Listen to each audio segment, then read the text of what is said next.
I have no way of knowing what would have happened if there wasn't a Gilad Shalit deal. Would there have been a different kind of Senor? We don't know. We're never going to know. What we need to ask ourselves is it worth it? Is the price worth it? And to me, the answer has to be yes, because as you said, what differentiates my country from Hamas, among other things, is our commitment to human life. These are Jewish values, these are Israeli values, and that makes me still proud to be an Israeli, even in times where I disagree with my government vehemently. And I think that if Hamas takes that away from us, then to me, they've won. This is the one thing that I feel is in the core of who we are as Israelis.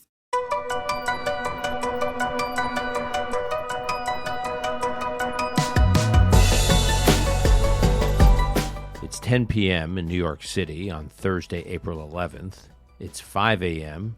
in Israel on Friday, April 12th, as Israelis are getting ready to start their day. According to public reports, Hamas has indicated through intermediaries that fewer than 70 of the remaining 133 hostages are still alive.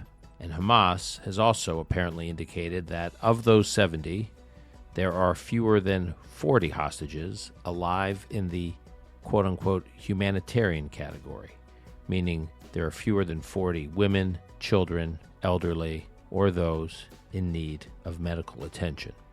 The rest of the hostages fall into a different category, that for captured soldiers and adult men. Also, soon after the withdrawal of most of the IDF ground forces from Gaza last week, Defense Minister Yoav Gallant said, and I quote here, "We have the utmost obligation to bring our captives back home, and that Israel has reached an opportune moment, but that it will require difficult decisions." There has been growing tension in recent weeks within Israeli society over where to prioritize a hostage deal, at what cost, in terms of how many and which Palestinian prisoners from Israeli prisons should be part of the deal, and what the length of any temporary ceasefire should be in the context of a deal. All these questions, of course, have implications for the current war and a potential future war, hence the tensions. Like for many of you, the hostages are always on my mind, especially as we just crossed the 6-month anniversary of when all the hostages were taken across a small patch of land from southern Israel into Gaza.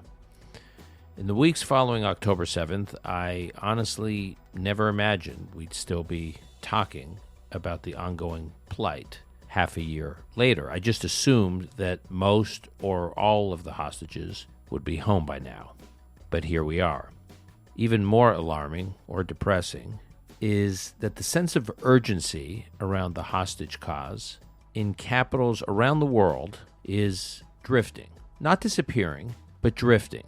A turning point seemed to be when the UN Security Council passed a resolution, 14-0, made possible by a U.S. decision not to veto the resolution. And that resolution, for the first time, did not call for a ceasefire to be conditioned on the return of the hostages. So the U.S. decided not to veto a resolution that officially delinked the plight of the hostages from the pursuit of a ceasefire. This concern about drift is one I also heard from families of hostages that I know, people for whom drift is simply not an option. These are people who are in regular contact with the media and the NGOs and governments around the world and are concerned, deeply concerned, about the sense of drift as well. It's against that backdrop that I sat down in person with Maya Roman, who was in New York and Washington, D.C. in the past few days. Maya is an Israeli journalist from Tel Aviv. Two of Maya's cousins, Yarden Roman Gat and Carmel Gat, were visiting Carmel's mother, Kinneret, in Kibbutz Be'eri on October 7th for the Simchat Torah holiday. Maya's cousins, Carmel and Yarden, were taken hostage. Kinneret was murdered. Yarden was released as part of the hostage deal last November. Carmel is still being held. Since October 7th, Maya has not stopped organizing or advocating for the release of her family. When we hear of the hostage families movement, Maya is the kind of person who has been in the middle of it. In our conversation here, Maya talks about what she has learned from Yarden since her return from captivity, what we can learn about the current state of the hostages, and where the hostage movement may go from here at this crucial and very raw phase. Maya Roman on what it's like to fight for your captive family. This is Call Me Back. And I'm grateful to be here together with Maya Roman, who's here from Tel Aviv, here in New York City, to mark the 6-month anniversary of October 7th. Maya will be participating in the march in Washington to memorialize, to honor the 6-month anniversary. Maya has a very direct, through multiple family members, connection to October 7th. So Maya, thank you. Thank you. Let's start with October 7th. And I've heard the story. We know people in common. You know my sister, Wendy. So I'm familiar with the story, but our listeners may not be. Can you just explain what happened to your family on October 7th? Yeah. On October 7th, I was in Givatayim. It's actually a suburb of Tel Aviv. I was at my parents' house. And I woke up to the missile alarms like everyone in Israel. I work in independent journalism. So very quickly, I started getting messages that something is wrong. I was not concerned for my cousin Yarden initially because Yarden was living in Kibbutz Be'eri with her husband Alon and her 3-year-old daughter Geffen for the past 4 years. But the month before, in September, they decided to leave the kibbutz, actually. Yarden felt that she couldn't be the kind of mother that she wanted to be with the constant missile alarms and the anxiety they caused her. So they decided to leave the kibbutz. Which is, being in southern Israel, this is a common thing, that the sirens go off, and when they go off, because of the proximity in the south to Gaza, you only have 12, 15 seconds to get to the mamad, to get to what otherwise known as a bomb shelter. And that's pretty traumatic for children, this constant race to the bomb shelter or the safe room. She felt like it was really affecting not just her daughter, but really her ability to be like a calm presence in her daughter's life. So she wasn't so much concerned about the safety, but really just the constant anxiety of the alarms. And so they decided to leave the kibbutz. And they went with my family, with her brothers, to a family trip in South Africa. And they all came back on the 6th of October. But unbeknownst to me, they decided to go and visit Alon's parents, who still lived in the kibbutz. As you said, Be'eri is one of the kibbutzim that are closest to the border. And so on the morning of the 7th, when we realized she was there, Yarden is a very quiet, private person. So she doesn't like it when the entire family bombards her on WhatsApp, because we're Israelis, so we talk on WhatsApp. And so her brother Gili was in charge of getting updates every 30 minutes and passing them along to the rest of the family. And around 10:30, she stopped responding to his text messages. So for the 7th, we were all not really present. I was scrolling social media and everyone was going insane. We had no idea what was happening. It's weird to think about, but we started hoping for things that are just so ridiculous to hope for. Like we hoped, okay, maybe terrorists entered the home, but they're keeping them in the home. And then we hoped that, okay, they're probably keeping them in the dining hall of the kibbutz to negotiate with. And then you find yourself hoping that she was taken hostage because it's better than her being dead. And then hoping that she was taken by Hamas because it's better than her being taken by some splinter group or whatever. Or Palestinian Islamic Jihad. Yeah. And it's just ridiculous when... It's human nature, though. You start negotiating with yourself. And your hopes keep deteriorating. But on the morning of the 8th, we got a call from Alon telling us what happened, her husband. And he told us that at around 10:30, about 4 terrorists entered his parents' home. His parents were just in the kitchen getting some food back to the shelter. And so his mother saw them first and signaled to his father to go hide. His father was able to hide in the bathroom, though they saw him and they shot at him through the bathroom door, but they miraculously missed him.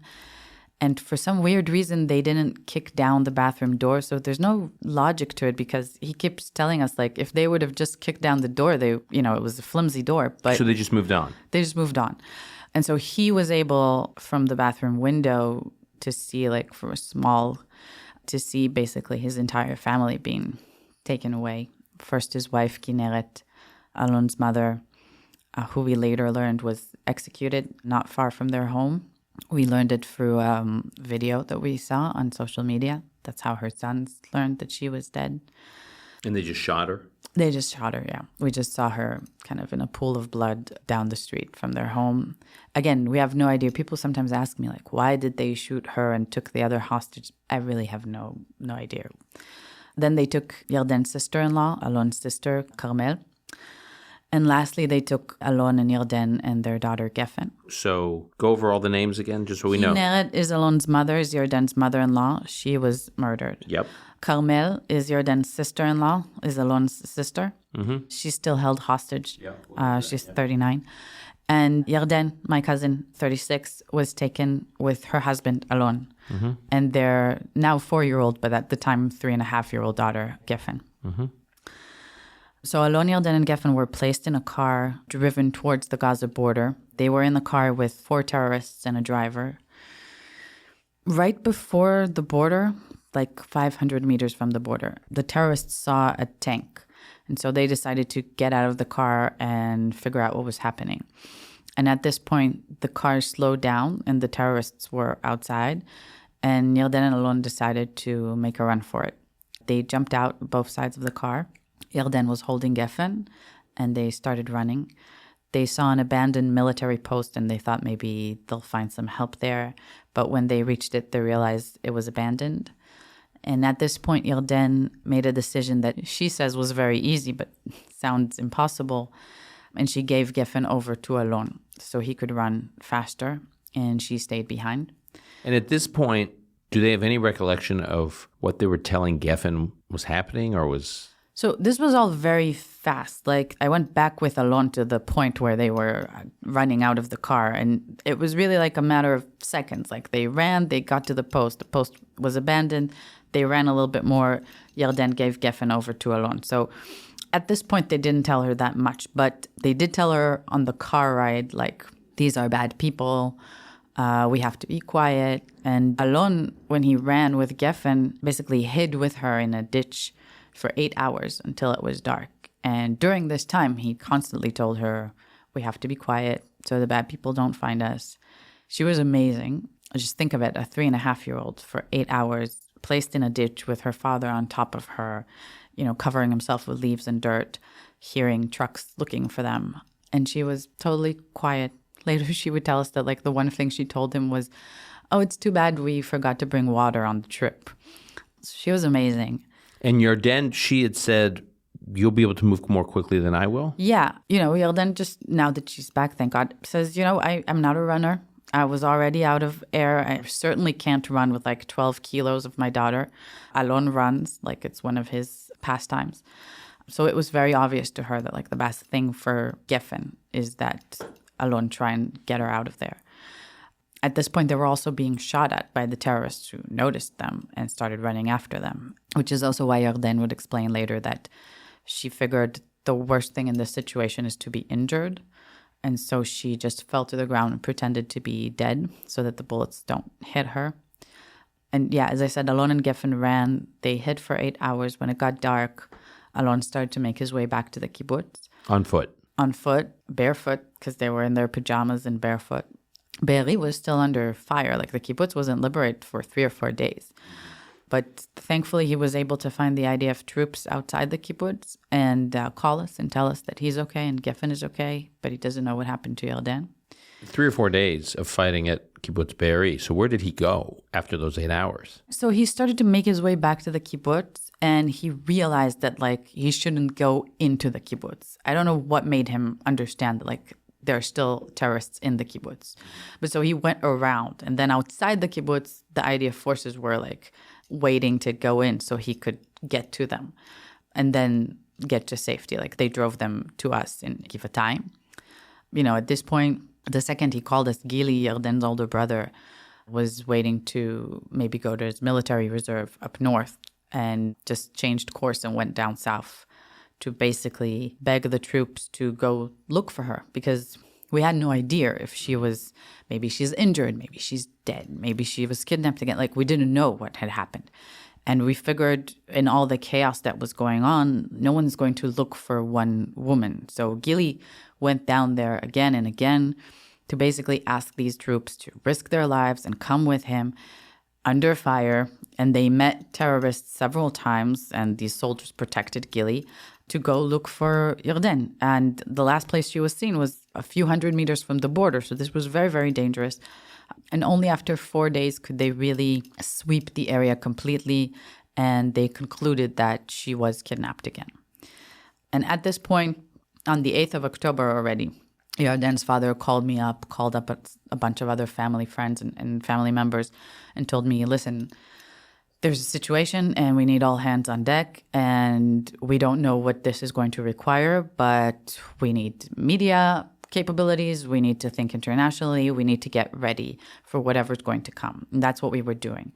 Very early on, it was clear to us that the way we can benefit and bring forth the release of the hostages is to focus on Germany initially, because we're also German citizens. And you're German citizens how? We're German citizens because our grandparents came from the Holocaust. And so there's a law in Germany that descendants of Holocaust survivors are also recognized as German citizens. And so Yarden is a German citizen, and I'm a German citizen. And really, like several days after October 7th, we had already met with the German foreign minister and eventually the German chancellor. And a week after the 7th, we had already arranged a delegation of families with German citizenship to go to Berlin and met with the German president, did a very big rally outside the Brandenburg Gate, and worked very, very hard on media in Germany, because we had to become kind of experts of international diplomacy all of a sudden. And one of the things that the advisors we met with explained to us was how crucial Qatar and Egypt were going to be. And this was on the 8th. I had no idea Qatar was relevant to what was going on in Israel at the time. And so they advised us to focus on Germany and the US, because these are countries that can affect what Qatar and Egypt were going to do in the future. So we've been focused on that. After 54 days, we got Yarden back during the first humanitarian deal. It really was probably the best moment of all of our lives, which is very strange that like the best moment of your life comes out of such a strange time. I remember Wendy telling me at the time, because she was in touch with you, that it was understood during that November exchange that a lot of women and children would be released, and you thought perhaps Yarden could be included in that, but you guys weren't sure. No one ever told you she's going to be in this round. Oh, definitely not. We thought very early on that the way to get the most people out is going to be with incremental deals. And we knew that the initial deal was going to focus on children and mothers held with their children. And why do you think the best shot at getting the most people out was with incremental deals? That's just the information we were getting. It seemed to us that trying for an all-out deal of getting all the hostages back and getting all of their prisoners out just seemed too ambitious. And all of the intelligence people we talked to, all of the people involved in the army we talked to were like, no, that's not going to happen. And it seemed to us that military action wasn't going to get people out as far as we could see at that time. Meaning operations, like rescue operations. Yeah. Right. I mean, we believe the military action is very crucial to promote the deals. Like, the original deal came about in part due to the military action, and that led to Hamas being willing to reach a deal. Meaning because the military response to October 7th was so intense. Yeah. The IDF response was so intense that it put pressure on Hamas that incentivized them to, like, we need a pause. We need to get something done, even if it's incremental. Exactly. So in that sense, we see the military action as very crucial to achieving a deal, but we don't see the military action as leading to actually get the hostages out through some kind of rescue operation. Right, like an Entebbe, or this operation that happened in Rafah where those two guys. Exactly. They got the two guys, but it doesn't seem likely that they're going to get 100 more that way. So that was our understanding, and that's how we operated. And then really, we got Yarden back. It was amazing. You were telling me that there was like a few days where a few were being released each day, and Yarden was not part of day 1, day 2, day 3, and then it was like on the last day? When the deal happened, every day they would release 10 people. And so on the night before, they'd call all the families and tell you if your loved one is or isn't going to be released tomorrow. So every day you had to basically hold your breath until the middle of the night when you get a call and then they tell you, okay, she's not going to be released tomorrow. And we knew that this was going to be the worst week, like out of everything so far. And we kept trying to like keep our hopes down. Like, she's not coming out this round and it's okay. Like, we're going to wait and eventually she's going to come out. And yeah, on day 6 at 2:30 at night. And again, we kept trying to find ways to keep ourselves busy. So this was really a very unique night where we had this famous Israeli singer come by and sing to all the family members that were engaged in trying to get Yarden back. So I'm just going to reference that because I remember at the time Wendy sent me the video. So someone's home. It was my uncle's home. That's where our war room was stationed. So you set up like a headquarters for your particular campaign. And there's a lot of work being done, but there's also a lot of downtime there. And it would get pretty dark. Especially during that week. Because up until that week, we were working nonstop day to night. But once the deal started going through, it was like, okay, now there's nothing we can do except wait and see if she's going to be in this deal or not. And then one night, a famous musician shows up at your house or shows up at this home, and then he performs. And I remember Wendy sent me the video. It was very moving. I mean, maybe I'll figure out a way to post it. It's just, for a brief moment, the air was let out, like the tension. It's amazing. His name is Tamir Greenberg, and he won Israeli X Factor or something like that. And he is one of Yarden's and her brother's favorite singers. And he has a cover of the Gilmore Girls opening song, which Yarden really, really likes. So he came and played that. And it was just, it was amazing. And the fact that that night we got the word that she's coming back tomorrow was just, I get chills just thinking about it. So 2:30 a.m., Yarden's father got the call and wrote to us that it's happening tomorrow. That day was also nerve-wracking because you wait all day in front of the TV to see her board the Red Cross trucks. And it happened very late at night because that day, every day the deal almost blew up. Like every day there were things happening that almost made the deal blow up. But that day it ran really long. And at around, midnight, we finally got to see her get on the truck. And I remember we saw her walking. And it was her walk. And we just knew that, that it's her. Because we were so concerned about who we're going to get back. And we got her back, and it was amazing. She's such a strong woman. How old is she? She's 36. And since that time, you've had time to be with her and process. Based on what you know from her experience in captivity, what do you think most people who are not following this like you are don't get about her experience in captivity? I think people don't understand the constant horror and what it does to a person and the lack of agency. Because people always want to know if she was sexually abused or if she was physically harmed. And thank God she wasn't, though we know that the experience of the hostages are very varied. And unfortunately, we know that some of them did experience these horrors. But even people like Yarden, whose experience was not as horrific, she, for 54 days, was held in a house guarded by 3 Hamas guards who watched her 24/7. She had no ability to control anything about her life. She knew that if they wanted to attack her or rape her, there's nothing she can do. She speaks Arabic, so a lot of what she tried to do was really to cultivate empathy and actually talk to them. But she also had to do this. She had to constantly be alert, to constantly think about what she says so that they'll think that she's a good person, to not cry ever so that they don't think that she's a lot to handle. All of the time trying to orchestrate this in a way that will protect her the most. She told us that one night, one of the voices that are still hardest for her to hear are the sounds of helicopters. Because she would hear our helicopters, the Israeli helicopters, and feel so helpless because they felt so close. But she knew that she had no way of getting to them. And she says that one night, she ran to the window when one of her guards wasn't looking and tried to signal out of the window with her hand to kind of use a kind of children's sign language in Israel to signal her name. And she says, now she laughs about it, but she says that at night I went to sleep and I couldn't sleep because I was sure that the army's going to burst through the door any second. And in the morning when nothing happened, I thought, well, of course that didn't happen because who's going to see me signaling through a window? But just, I think it helps you understand a little bit of the amount of helplessness and just terror.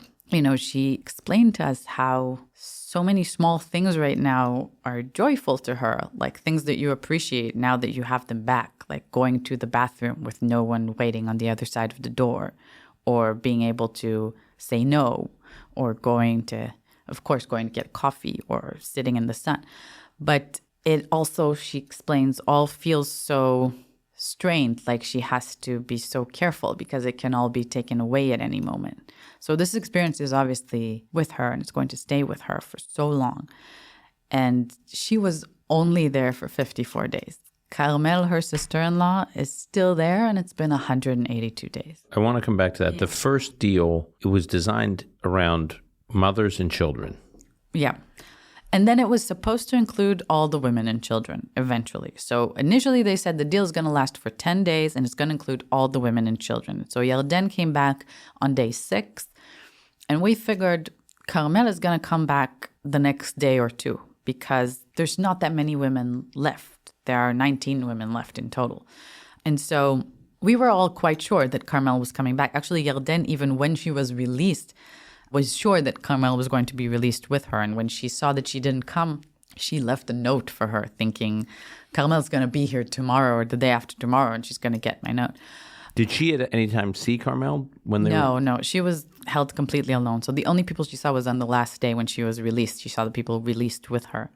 Did the Hamas terrorists guarding her give her any information or misinformation during those 54 days to? She spoke a lot with them. And she was also able to hear the radio. So she knew quite a lot about what was going on. One of the things that we tell people back home is that she heard the protests. She knew that there was a hostage square. It gave her a lot of strength to know how the entire country wants to bring her home. How did she know that? She listened to the radio. She was able to convince them to let her listen to Israeli radio for some of the time. It's amazing that they let her do that. It is amazing. Because it gave her a connection to... It did, and it was also like she describes it as being so, fragile. Like she would listen to the radio, but she never knew when they're going to take the radio away. So you have to find the station that has the most information. But also if you change the station, maybe they'll think, okay, she's not really listening to the radio, they'll take it away. And she didn't want them to hear Hebrew, because she figured that might antagonize them. So she would listen very, very, very, silently on the lowest volume that she could. And so they let her listen for like 5 minutes and then maybe 10 minutes. But knowing that there's such a cause for the country, the hostages square, that gave her so much thanks. She even heard, that is how, she heard Carmel's cousin talk on the radio. She also heard her brothers afterwards. And this was the first time she knew that her husband and her daughter were safe because she had no idea what happened to them. So only 3 weeks after she was taken did she hear Gil, her husband's cousin, and he dedicated a song to Alon's mother who was murdered. And he mentioned Yarden and Carmel who were kidnapped. And because he did not mention Alon and Geffen, she realized that they must be okay. And this, of course, gave her so much strength to move forward. At the same time, when the deal was nearing completion, she also heard some of the more extreme right-wing politicians in Israel say, we shouldn't have this deal. We should, we don't have to bring them all back. And that was very, very hard for her. She said that when she heard that, it was one of the only times she really cried. And so she describes how her guards looked at her and said, well, why are you crying? Which is like a ridiculous question to ask a hostage, but because she had kept her composure for so long. And yes, she had, she describes just unbelievable conversations with these people. So one of her captors had an MA in law and spoke English, and still all 3 of her guards were committed to the cause of Hamas. She would talk to them and ask them, like, what is your ultimate goal? What do you want? Is it about Israel? And they very plainly told her, no, it's about creating a Muslim empire. That's what we want. They're religious people. This is what they're dedicated to. And this is their ultimate goal. They even told her, you can live in our Muslim empire as a Jew. It's okay. We just want it to be a Muslim empire. Like, don't worry about it. You're going to go back home. You're just going to live in our empire. And she would try to, engage with them and say, well, Israel's a liberal country, so I don't know how that's going to work. And they would tell her, yeah, but women can drive here. And she said, yes, well, what about two men who want to live together? And then they were like, well, no, that's not an option.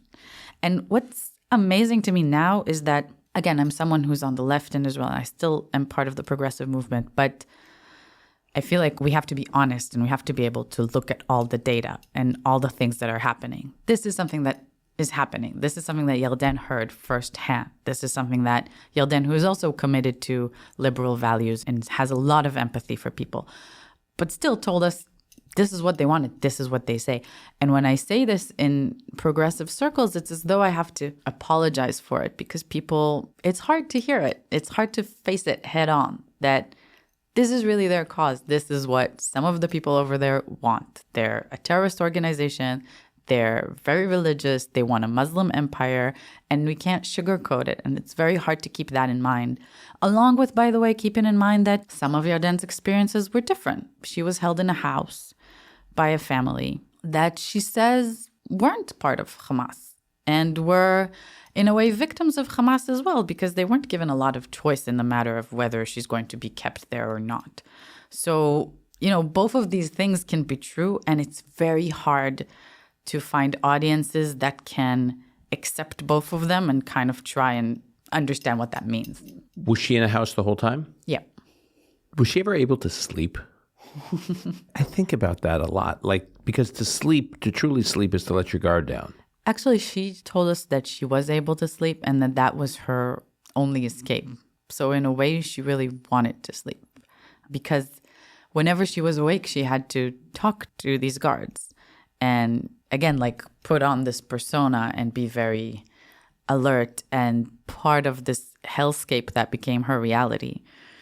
So for her, sleeping was actually a way of not being there. And she really tried to postpone the time where she had to get up and, realize that she's still there and it's another day in this reality. But again, I think people deal with it in very, very different ways. So this was her experience. And what do you know about Carmel's captivity?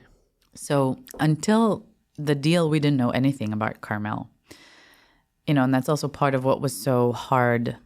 Our efforts, part of them were in media efforts and public diplomacy efforts. And, in the media, you always have to have a story. So for Yarden, we have this story of this brave mother who saved her child. But for Carmel, we had no idea what happened. So it was very, very hard to talk about her. But during the first deal, two of the teenagers that were released told us that they were actually held with Carmel. So they told us she's alive, which was amazing to hear. But they also told us that they were held in quite harsh conditions. They suffered some physical abuse.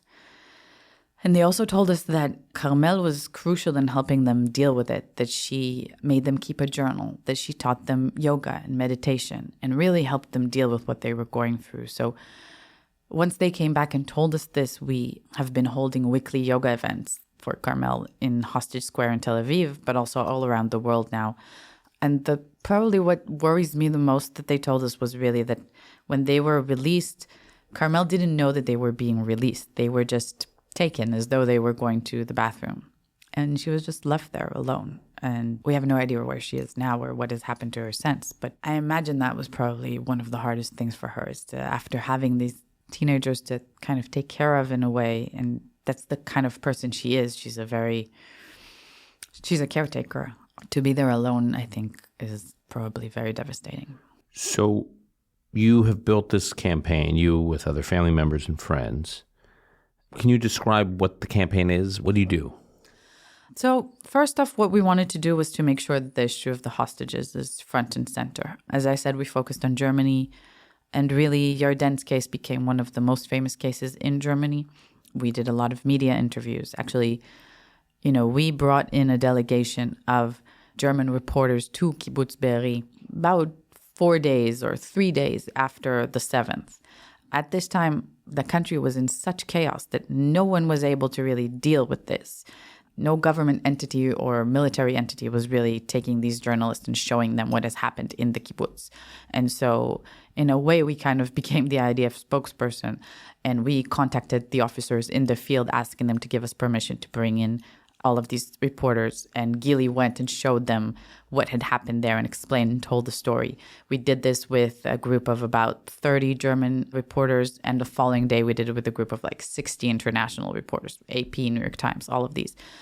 Actually, for weeks afterward, I would get phone calls from journalists thinking I was the IDF spokesperson, asking me to grant them entrance into Gaza. And about 3 weeks later, I got a call from a commander of the Gaza Brigade telling me, listen, I have some journalists here and they're telling me you okayed them to go into this whatever military zone. And I was like, well, I can't okay anything to anyone. But so part of what we did was focused on media. We got all the other German families together. When the German foreign minister came to Israel a few days after the 7th, we had a press conference after her visit, again, to make sure that this really, reverberated in Germany and across the world.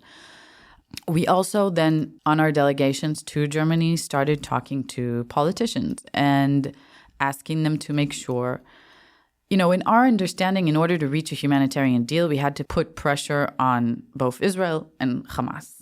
We figured that the place where we would be most useful is to get this pressure on Hamas, which has to come from international factors. And so we asked Germany, both politicians we talked to, but also financial companies we talked to and celebrities we talked to. Some of these people have connections to Qatar. So to ask Qatar to move in order to pressure Hamas and explain to them that they have to get a deal. Some of these people have connections to Egypt. Some of these people have connections, they finance UNRWA, they finance all of these various things that have popped up since. After about a month or so, after Yarden came back, we kind of widened our activity to the U.S. as well. We met here with a lot of people from the State Department, again, to get kind of an understanding of what was happening, what they think we should do. Me and my family members felt we have a unique voice because we're involved in social activism back in Israel. I run this feminist organization. My cousin Gili, who's been with me on a lot of these delegations, is a peace educator. And so we met with a lot of progressive voices in the Senate, asking them to help change the conversation. Like, we understand some of the criticism that's been going on of Israel, but at the same time, we have to have people remember that we have hostages there and understand that the military pressure is also meant to bring the hostages back. So if you call for a ceasefire without including the hostages, you're basically dooming them. And we felt that we had to make this point again and again and again, which is some of what we were doing here in the States. And again, also meeting with people who had connections to Egypt or Qatar, and some who had connections to our own government, asking them to pressure them as well to make sure that they're really moving forward with the deal.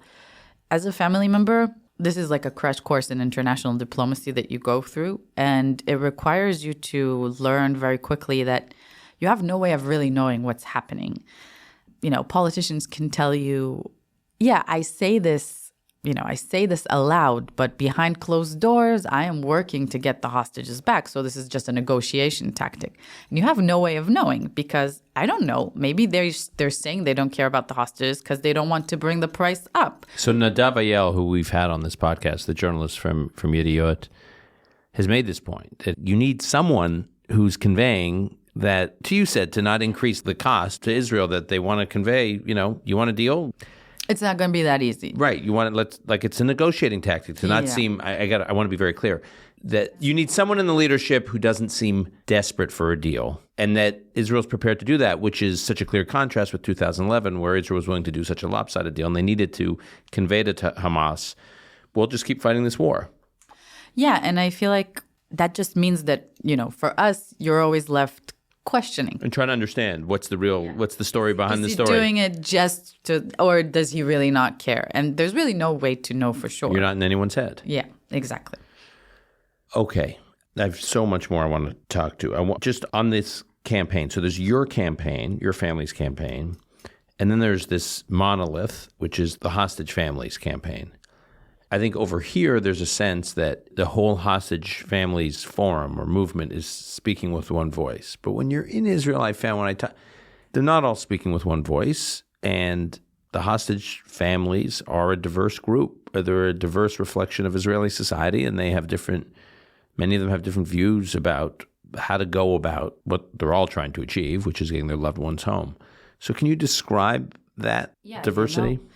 The Hostage Family Forum it was clear from very early on that they have quite a terrible mission on their hands because, as you say, the families are not a monolith, and the situation of our loved ones is also not the same. So families of soldiers might think that the best strategy would be to get a deal that would get everyone out and require Israel to release all of our hostages, and think that having incremental deals would be detrimental to that. Whereas families of the women or other families might think we should go about getting incremental deals because if we are only agree to a full-out deal, it's never going to happen and we're going to keep people there for a very long time. For us, it was very clear from very early on that we believed incremental deals was the way to go. And I believe that today, 99% of the families do agree that that's the way to go, even families of the soldiers that I'm in contact with.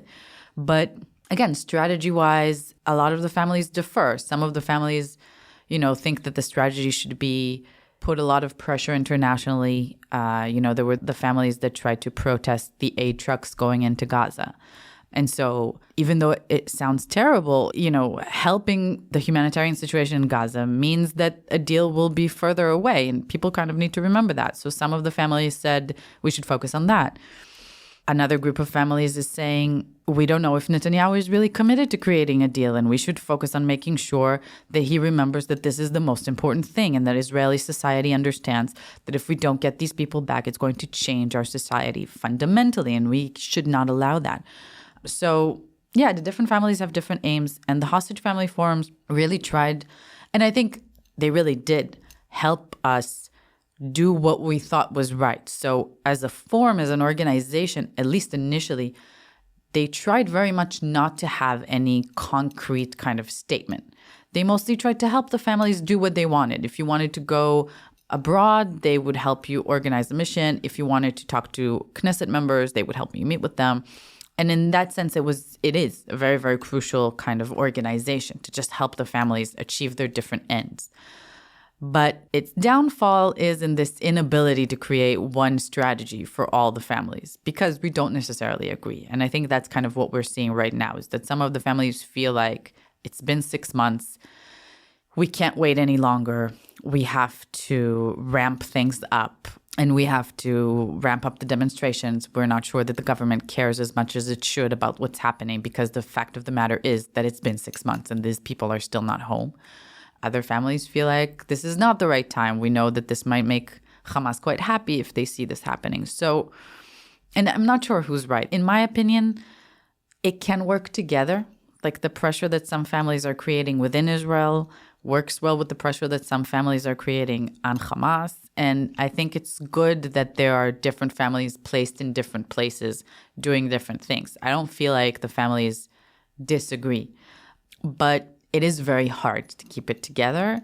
People are obviously, emotional is not the right word, but people are at their wits' end. It's been 6 months. For us, I'm a bit more calm because my cousin is here. Carmel is still not here, but getting Yarden back was incremental success. And it brought us some breathing room, like we can breathe again. I just watched some video of me and my cousins from before Yarden came back, and I looked like I'm not here. So I cannot imagine what goes through the mind of a mother whose daughter is over there for 6 months, and we know what they're going through. And and I don't know what the right tactic is, and I think no one knows what the right tactic is. As we said, like you get all these conflicting accounts and information. Is Hamas not willing to get a deal? Is it Israel that's not willing to compromise enough? Should we focus on Qatar? Or is Qatar really crucial to get the deal going? Like what is the best strategy? And I don't think there's like one answer to it. But in the last couple of weeks, there's been this migration, at least with some members of the hostage families movement. There's been a migration from them to the political protests that were happening in another part of Tel Aviv weekly, protesting the government, calling for new elections, bring the government down. That doesn't represent the entire hostage movement. It does not. And some of the families have spoken out about this. Again, spoken out that they are not part of this, that they don't want to necessarily connect to the demonstrations against the government. Even within the same families, you can have different perspectives. Within our family, we have some family members that feel like this is the way to go, and some family members that feel like we should wait a little bit longer. And again, I don't know what the right tactic is. I know that, again, the hostages are not here. In that sense, I agree. The government is failing because they're still not here, and a lot of them have died. So some people feel like we've run the course of trying to let this government work on this issue. I can understand that. I can also understand why they want the support of the demonstrations going on, because truthfully, a lot of those people who went to those demonstrations against this government also supported the hostage families. And that's not trivial. Like, getting people, as someone who's involved in activism, getting people to get out of their house and come out and demonstrate week after week after week for 6 months is really, really hard. And you take who you can get. These are the people that came to support us. On the other hand, a lot of other families are very, very worried, rightfully so, that this might take the consensus that exists in Israel still around the need to bring the hostages back and make it into a left-wing issue or something that has to do with against this current government, which I think many of us don't want to happen because we feel like it's an issue that a lot of people can agree is important, even if they're on the right. It doesn't necessarily matter. I've heard some say that they're worried that Hamas, Senor, will see in the increasing political pressure on the government, well, there's no rush to do a deal because there's pressure on the leadership. And why do we want to take the pressure off of Israel's off its government? So let's let that play out. And it's also true. I feel like there's two sides to it, again, because, when I'm here, one of the things I talk to with people on the progressive side here is from a very pragmatic point of view. I feel like the criticism of Israel right now here in the States does not make Hamas want to reach a deal. Because as you say, they're seeing that Israel is suffering so terribly right now. Why would they want to have a deal? Hamas don't care about its citizens. They don't care that Palestinians are dying. It only cares about the Palestinian cause. So in that sense, it helps the cause if Israel is becoming this pariah. And so why should they let us kind of get out of that hole by agreeing to a ceasefire deal if they see that the entire world currently is turning against us? And I've been trying to make this point. And that the world could force a ceasefire on Israel. Without getting the hostages back. Without getting the hostages back. Which to the families is obviously the worst conceivable thing. Because if there's a ceasefire without the hostages, we may not get them back for years, just like Gilad Shalit. That's very obvious. And that was what was so jarring to me about that UN Security Council resolution that passed, because it was the first time we saw the delinking of the release of the hostages, that a ceasefire has to be conditioned on release of the hostages. The first time we saw that delink. Now, the administration says, look, that's not our policy. Okay, but I don't know how Hamas sees it. They see for the first time all these resolutions are getting vetoed that did not have linkage. And here's one that did not have linkage, and then it passes. So do they think directionally things are moving their direction? Why should they negotiate? Because I completely agree. I feel like we have to have more pressure on Hamas, and Hamas is not a nation state, so we've had all these meetings in the UN currently, and I understand that Hamas is not a nation state. So obviously the pressure on Israel is larger because we are a member of the UN, so we are susceptible to this pressure. But at the same time, even though, I've had this conversation with one of the senators we met with, who was very committed to the issue of the hostages, and I believe truthfully committed, and told me, whenever I talk about a ceasefire, I always mention the hostages and vice versa. But when I say, let's reach a ceasefire deal and release the hostages, the media only focuses on the ceasefire deal because everyone says, yeah, release the hostages, of course. But a ceasefire deal, what exactly does it mean? There's a lot more conversation around it. And then the issue of the hostages gets moved aside. And I feel like that's, again, part of what we're trying to change, and we don't really know how, is to center or at least help kind of create a more equal situation between this issue of the hostages and the issue of the ceasefire, because everyone supposedly agrees that we have to get the hostages back, they kind of move to the back burner of things. And as we said, if we don't, if we are forced into a ceasefire without the hostages, for us, for the families, that's the worst conceivable situation. And I do feel like it's a humanitarian situation that's just, I told you before we started, I was at Columbia today. We've been speaking at some college campuses, and I saw this very pro-Palestine group, and I tried speaking to them because I believe you can speak to everyone. And I wanted to talk to them really without screaming, just very kind of calmly talk. And I told him, can you tell me what your position is regarding the hostages? Like, let's not get into like Palestine. Okay, but can you... And you told them you were a family member of him, hostages. I'm a family member. I told him like straight up, listen, I'm a family member of the hostages, but I'm not here to yell at you. I'm connected to organizations on the left in Israel. I just want to understand, like really understand your position. And one of them, this 20-year-old told me, yeah, I feel for you and your family, but I feel like, you're in a terrible situation, but it's not part of the conversation. It moves the conversation to places that, don't allow us to focus on Palestine. And that to me is just terrible. It's inhumane. And again, I personally am someone who's on the left. I am for a Palestinian state. I think it's important. I still, even now, after October 7th, think it's important. But the fact that people can't hold this complexity of, yeah, we should talk about a Palestinian state, but you can't neglect people taken hostage from their families, innocent people just taken from their homes, women who are experiencing sexual assault. And, when I see progressives and feminists start to deny sexual assault, start to require proofs upon proofs, and these are women that I believed we had the same values. I have dedicated the past decade of my life to fight for women's rights and to fight for believing all women. And now I see people say, well, we need more proof. Amit Susna, who was interviewed in the New York Times, she was interviewed for 8 hours. She had to show them her communications with her doctors the day after she came back from captivity. Just for context, Amit Susna is a hostage who was released in the first round. And she recently went public. She did an interview with the New York Times, and she had been sexually assaulted while she was in captivity. Yeah. And you're saying that the almost like the interrogation she went through, like people didn't like at hello say, we believe you. Yeah. To me, as a feminist, the values that we were fighting for in Me Too and whatever were understanding that it's very hard for women to come forward with stories of sexual assault, and understanding that we need to believe women when they come forward with these stories, because otherwise we're not going to get the full story, especially with sexual assault related to wartime. We know that these stories cannot come out sometimes decades afterwards. Pramila Patten, the UN representative that came to Israel, told us, I've heard stories in Africa. A woman came up to me and told me, of a rape that happened 30 years earlier. And I asked her, why are you telling me this now? And she said, well, my husband recently passed away, so only now did I feel that I can expose what has happened to me.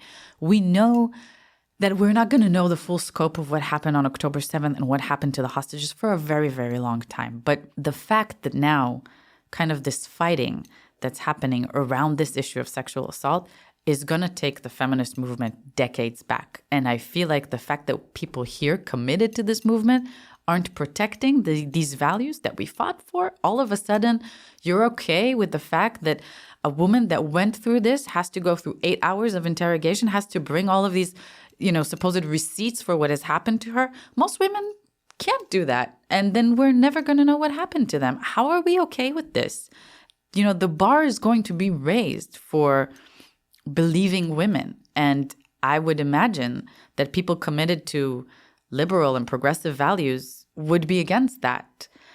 But I'm seeing all of these crazy, people starting to rationalize, well, maybe the victims we saw on October 7th, who we saw their genitals mutilated, they were injured from whatever, from bullets gone awry, all sorts of insane explanations that sound like, JFK conspiracy theories. And I'm disgusted, and I feel very much betrayed, and I feel like it's going to bite us women in the ass. Like, this is just as an aside, of myself as a woman now, just not believing how easily people have abandoned these principles. We've referenced a couple times in this conversation Gilad Shalit. So for our listeners, I just want to explain why this is important. Gilad Shalit was an Israeli soldier who was taken hostage by Hamas, and he was released after 5 years of captivity in 2011 in an exchange that for one live Gilad Shalit, the Israeli government released from Israeli prisons 1,027 Palestinian prisoners some of whom were extremely dangerous and had committed horrendous terrorist acts. I have friends, Israeli friends, who have had loved ones who were murdered by terrorists who were released in the Gilad Shalit deal. At the time of the deal, which was extremely lopsided, there was, from now what we understand, a number of considerations as to why the government was willing to agree to such a lopsided deal. Interestingly, Ehud Olmert, who had been prime minister before Netanyahu, had considered a similar deal, maybe not 1027, but the details are murky, but that he turned it down. And then Netanyahu did do the deal. And now there's, from some around Netanyahu, there's this perspective that the reason he agreed to that deal was because there was a world in which, at the time, Israel could be at war with Iran following 2011. And if any prime minister is going to send Israeli military personnel into battle in Iran, and some of them may not come back or some of them may be captured, it was important to demonstrate to the Israeli public, we will go to the ends of the earth to get our people back, even if it means an incredibly lopsided deal. In that deal, one of the prisoners that was released was Senor, which you know, who was the architect of October 7th. And this is, in a sense, an unfair question to ask, but I've thought about it a lot, and you're being very open, so I'm just going to ask it. Do people question the Gilad Shalit deal and say, well, wait a minute, what would have happened had we not done the Gilad Shalit deal? Would Senor still be in prison? Would the lesson that Hamas had taken from that deal, or from the absence of that deal, was taking hostages doesn't necessarily pay? In fact, it was clear they thought on October 7th, get as many hostages as possible. That's our currency. That's what makes Israel crack. That's our protection. Did Hamas decide to go for as many hostages as possible as a strategy because of their lesson learned from the Gilad Shalit deal? I know you don't know the answer to this question, obviously, but I hear Israelis making this point. By the way, what I'm saying is reflective of what I've heard from many Israelis, including, by the way, family members of Israelis fighting in Gaza right now. And they're worried that their sons are going to get taken hostage in Gaza, just like Israeli soldiers and others got taken hostage on October 7th, because Hamas believes this works. I think, it's a fair question. It's a thought that exists in the minds of many people in Israel, and rightfully so. I just finished my PhD in philosophy, and one of the things we learn is not to dwell on what we call counterfactuals. So I have no way of knowing what would have happened if there wasn't a Gilad Shalit deal. Would there have been a different kind of Sinwar? We don't know. We're never going to know. So those kinds of thoughts to me are less fruitful. What we need to ask ourselves is it worth it? Is the price worth it? And to me, the answer has to be yes, because as you said, what differentiates my country from Hamas, among other things, is our commitment to human life. And what makes people willing to go to the army and risk their lives. My friends were doing military reserves, people in their 30s, not only young 18-year-olds, is the fact that we're fighting for our values. We're fighting for what Israel means. These are Jewish values. These are Israeli values. And it means that, every life is its own world, right? Matzil nefesh achat matzil olam umlo. I think that's true. And I'm proud that my government did this lopsided deal, because it proved to the world, we care so much about one soldier that we are willing to free thousands of people. And to me, that shows who we are. And that makes me still proud to be an Israeli, even in times where I disagree with my government vehemently. And I think that we have to safeguard that. If Hamas takes that away from us, then to me, they've won, much more so than if they keep on attacking us in the future. This is the one thing that I feel is in the core of who we are as Israelis. And it's a problem. It's very likely that they're going to keep on trying to get prisoners because they know it works, to get hostages, of course, because they know it works. But does that mean that we should give up on the things that are most important to us? I don't think that can be a good solution to that. Two final questions. Yeah. I've spoken to many kibbutz from the south, and what I hear is shock, continued shock, misery. I mean, it's not just what happened October 7th. It's their lives since October 7th. It's having to be relocated, having to be refugees in their own country. I mean, sometimes I stop and think about the history of Israel, which is in part a history of a country built by refugees. And now they're refugees in their own country. They're internally displaced, at least, refugees, but they're with no end in sight. So I hear misery, I hear grief, I hear frustration. I don't hear anger from them. They don't seem angry at their government, I don't know. They seem shattered. A friend of mine wrote this piece that I'll post in the show notes, this essay, and she chose that word carefully, shattered, that these are people whose lives are shattered, which is different than angry. I think shattered is the perfect word to describe what I've seen. I'm not from a kibbutz, I'm from near Tel Aviv, but since October 7th, we've been working closely with Alon's family, Yarden's husband, who is from Kibbutz Be'eri. And yeah, that family is just, his mother was murdered, his sister is still held hostage, his wife was held hostage. And in addition to all of this, his community has been shattered. And these are people who, the kibbutzim are socialist communities. One of their greatest strengths is the community being together and coming together. That's part of their currency. And the fact that now that doesn't exist anymore is, I think, shattered a lot of what these people believed in, what kept them going. They don't have the social structures where their strength was. And, we really saw this after October 7th when our families started trying to advocate. And you could see that my family, luckily, was not harmed. We're from the center of Israel. A lot of us are also, in journalism or advocacy or all of these sort of things. So we could come together very quickly and work together. But a lot of the families from the kibbutzim, their entire lives have been destroyed. Their homes have been destroyed. Their communities are scattered. Where are they going to get the friends that are going to come and help them? Their friends are now dealing with their own loss, their own financial inability to survive, all of these things. I think, those families haven't even had time to grieve. We've been on this delegation, me and my cousins have been thinking a lot about Kinneret, who I didn't know, who was Alon's mother, who was murdered. And, it's been 6 months and I've been talking so much. How old is she? She's in her 60s, I believe. And all of a sudden we have some time to think about Kinneret, and I heard her children's stories of her, and I met some friends of her, and you just realize that there's this huge loss that no one has even had time to deal with. No one has had time to grieve properly because there's still so much going on. Carmel is still not here. It's similar to how Yarden keeps telling us that part of her healing process is ongoing because the situation is ongoing, because we can't go back to normal as long as there are people over there. We can't just start to rebuild as long as Carmel is over there. So I think people can't even start to understand all that they're lost, which is maybe why they're not angry yet, because I don't think they've really understood what has happened yet. We're still so focused on the hostages and getting them back, that we're still in the crisis.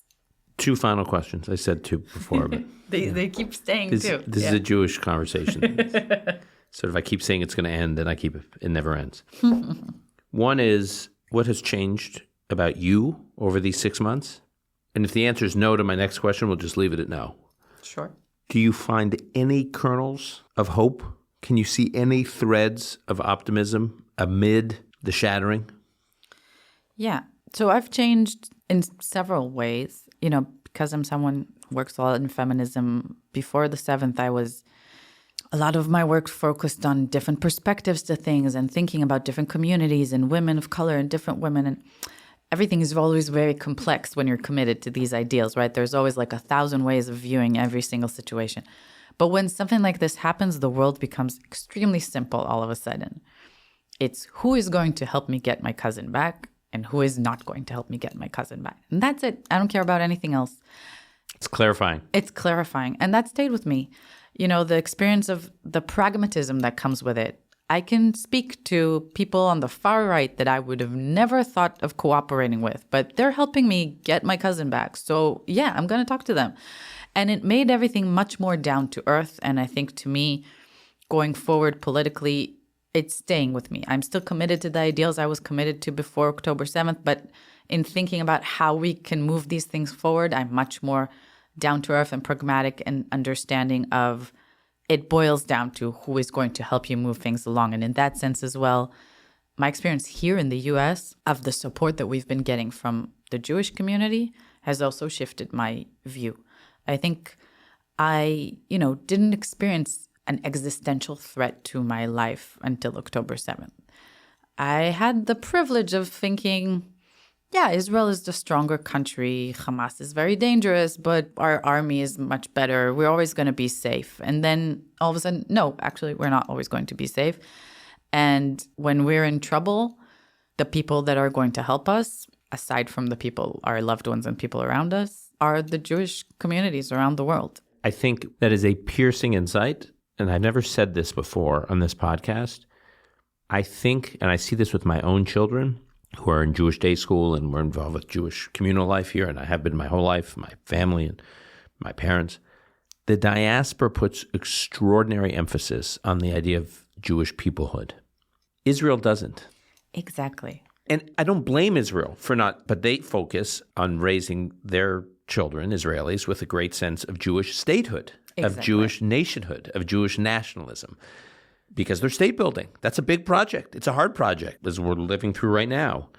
But for the diaspora that has no state, peoplehood is all we got. And I have been struck since October 7th, the number of Israelis who are much more tuned in to the idea of peoplehood, and not only are they dealing with their own shattering, but many of them are very worried about us over here. Because as you said with your experience at Columbia today, they're watching this craziness over here and the pogroms and the wave of anti-Semitism. And they're, for the first time, very tuned in to what's happening to their fellow Jews over here. Definitely. When we first started coming here, we said, well, we don't need to speak to the Jewish community because they're supporting us. We should speak to the larger community. But when we started having these events in Hillel's, at Harvard, at Tufts, after I would speak, people would come up to me so moved and thank me so much and explain how alone they've been feeling. Again, even feminists who are now being ostracized by their feminist groups on campus because they're Jewish or because they're Israeli, and LGBTQ members who are now being ostracized by those communities, and just students who are committed to values of, liberal values, and suddenly people are telling them, well, you can't be committed to these values and support Israel. So all of a sudden I felt how important it also was for people here, and I had no idea. And really, yeah, that's a very deep change for me that is staying with me. And yeah, it's going to change how I view Israel and all of this going forward. And is, by the way, one of my sources of hope, because it's strengthening to see new allies, allies that are not really new, but I have a new connection to that I never knew of before. And I think, my family, since the very first day, we said, we're going to be optimistic, not because we're naive, but just because that's our working statement. That's the only way to work. If we feel everything is doomed, then everything's going to be doomed.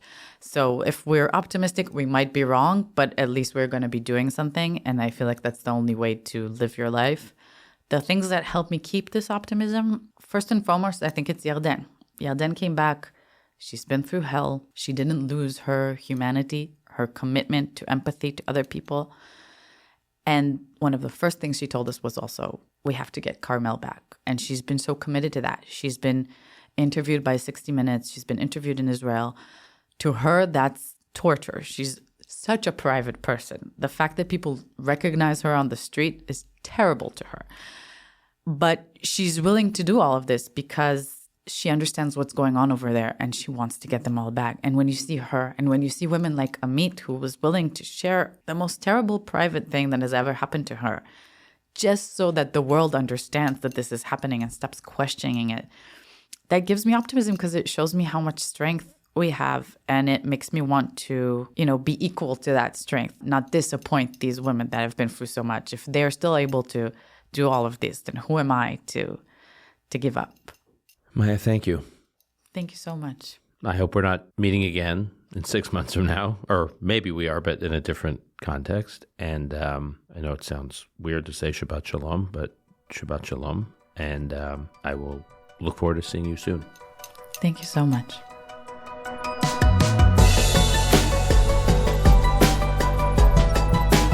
That's our show for today. To keep up with Maya and also the movement to bring Carmel back, you can follow what they are up to on Instagram at Bring Carmel Back. And we'll post that link in the show notes as well. Call Me Back is produced and edited by Ilan Benatar. Our media manager is Rebecca Strom. Additional editing by Martin Huergo. Until next time, I'm your host, Dan Senor.